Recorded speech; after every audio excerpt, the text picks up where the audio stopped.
में, वो बंगाल अब हमारा है। एनडीए की प्रचंड जीत है और सबसे ऐतिहासिक बात ये है कि आज़ादी के बाद पहली बार भारतीय जनता पार्टी की सरकार बनी है वेस्ट बंगाल में।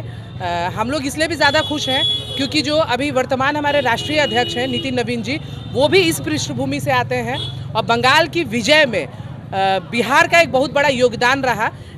आपने सुना होगा कुछ दिन पूर्व हमारे प्रधानमंत्री जी ने मंच से एक बात कही थी कि माँ गंगा यहाँ से होते हुए बंगाल जाती हैं, तो सही में माँ गंगा यहाँ से होते हुए बंगाल जाती हैं और अब बंगाल हमारा है। विकास की एक नई लहर, विकास की एक नई जो कड़ी है वो हम लोग जोड़ेंगे और ममता जी अब देखें क्या करना है उनको, अब अपना आगे का क्या उनका भविष्य है वो अब उन बंगाल के लोगों ने उनको बता दिया।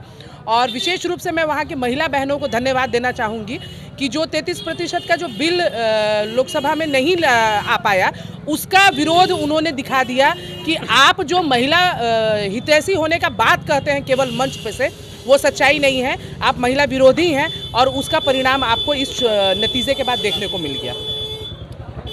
कहीं ना कहीं देखा जाए बिहार से निकलकर नितिन नवीन के नेतृत्व में बंगाल चुनाव लड़ा बिल्कुल हम लोगों के लिए ये यहाँ की जो बिहार के जो भारतीय जनता पार्टी और एनडीए गठबंधन के जितने भी हमारे साथी हैं, उन सब लोगों के लिए एक बहुत हर्ष की बात है कि देखिए बिना कार्यकर्ता के आप कभी भी कोई भी चुनाव या कोई भी लड़ाई नहीं लड़ सकते हैं और ना जीत सकते हैं। तो जो नितिन नवीन जी हैं वो भी एक कार्यकर्ता थे पहले, आज वो राष्ट्रीय अध्यक्ष हैं हमारे।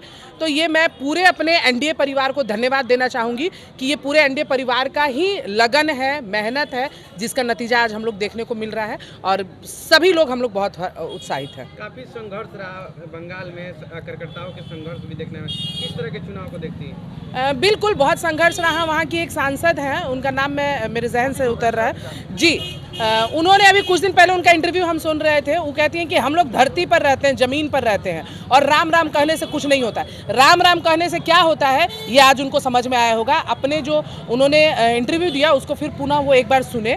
राम राज्य है, राम की को हम लोग मर्यादा पुरुषोत्तम के रूप में ऐसे ही नहीं पूछते हैं। उन्होंने विश्व को एक अलग तरीके का स्वरूप दिया था। उन्होंने बताया था कि मर्यादा के साथ एक व्यक्ति कैसे समाज में अपना अस्तित्व बना सकता है।